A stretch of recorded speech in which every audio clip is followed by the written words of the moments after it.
Dneska máme v plánu jít na takový vyhlídky na moře. Na obrázcích vypadají fakt moc hezky. Tak uvidíme, jaká bude realita. Teďka jdeme na oběd. Tam, kde jsme byli včera na večeři, protože jsem od včerejška dostala hroznou chuť na hranolky. A paní vedle nás měla i kuřecí steak takovej, takže klasika. Já to se velmi těším a je 30 stupňů, je teplo.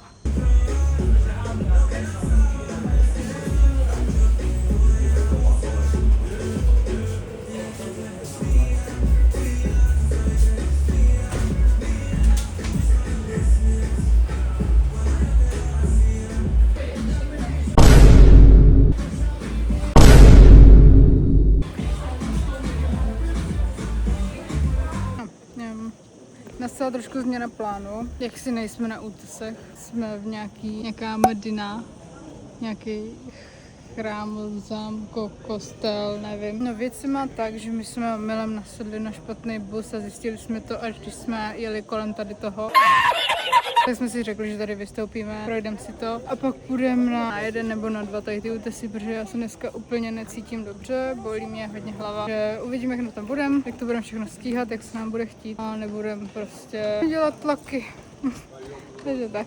Hancíkovi se hrozně líbí tady ty rytíři. To chodí do každého krámku, kde jsou rytíři. Ale 180 euro, to není tolik. 90. To je dobrý, jako bych to asi. Hodně. Který se ti líbí nejvíc?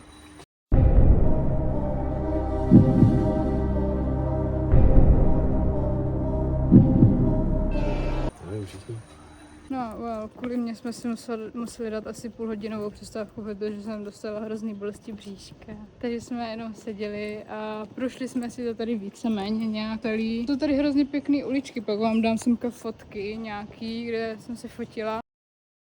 Teď jsem se hodně teda přetvařovala, protože bylo fakt hrozně. Proto není moc jako ještě dobrý, trošku to bolí, ale už to lepší, než to bylo. Už si v životě tady nedám zmrzlinu, protože to mám určitě z ní. Ahoj, z budoucnosti. Ještě bych chtěla dodat, že k tomu, jak mi bylo špatně, tak si nemyslím, že to bylo ze zmrzliny, i přesto, že vypadala fucking shady a prodával to tam nějaký Ahmed v podivném stánku.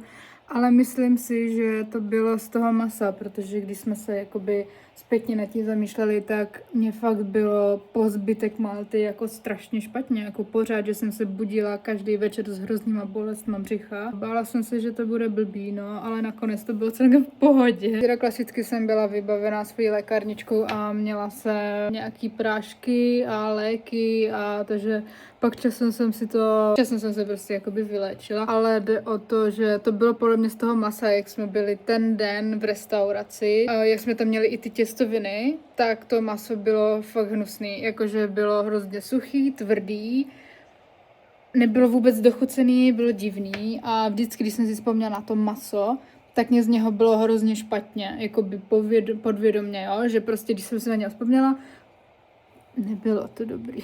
Takže tak to jsem chtěla ještě tady tak jakože zhrnout, ještě se připomenout, že si myslíme, že to bylo takhle jako toho jídla a nebylo to právě z té zmrzliny, i přesto, že si myslím, že není úplně jako dobrá kombinace na takový podrážděný žaludek si dávat zmrzlinu, ale v ten moment jsem to tak cítila, měla jsem na to chuť, proto jsem si to dala, jinak bych to nedávala. A taky si myslím, že tomu mohlo hodně pomoct to slunko, že fakt jsme byli celý den na slunku, bylo fakt totální vedro, peklo to. Takže si myslím, že to k tomu taky hodně přidalo, no.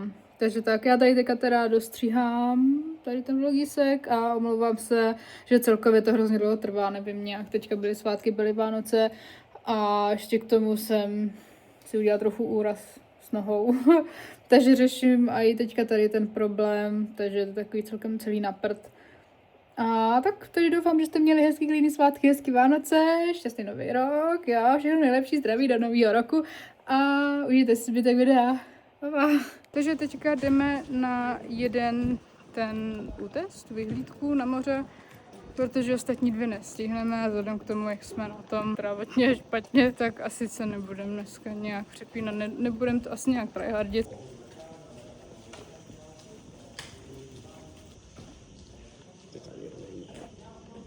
Takové uličky jsou prakticky všude a na fotky to bylo hrozně hezký. Takže Medina je jako hezká, no, takhle.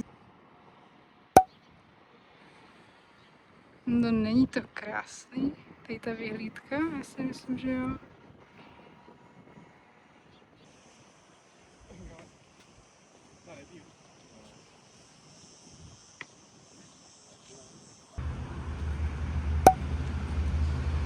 výhledu moře jsme se přesunuli do čínské zahrady. To vypadá hustě. Hustý. Tak to vypadá moc hezky.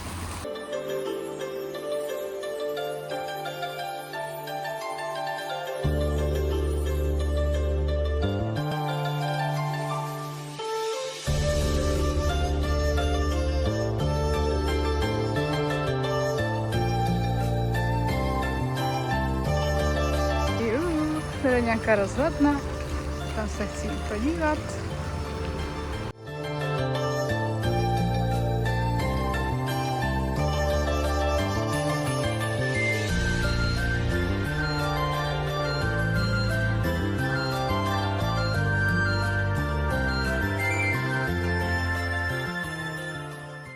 Tak to byl moc hezký výhled, to bylo moc hezký.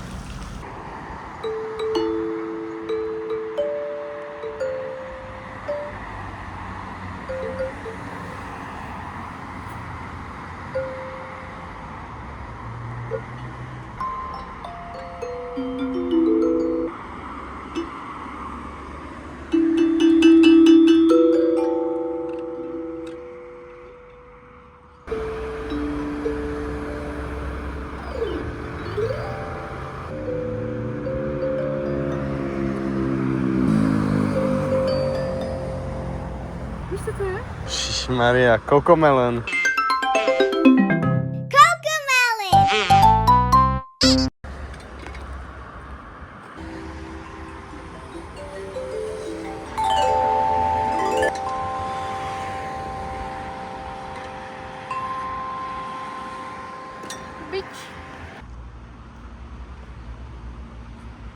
Teď jsme vyšli takovým hezkým vchodem do další takové hezké zahrádky.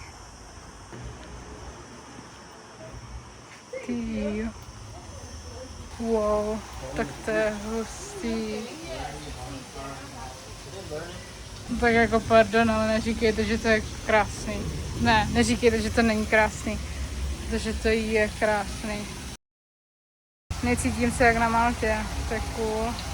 Tak tady spadnout nechceš, no, tak doufám, že to je pevný.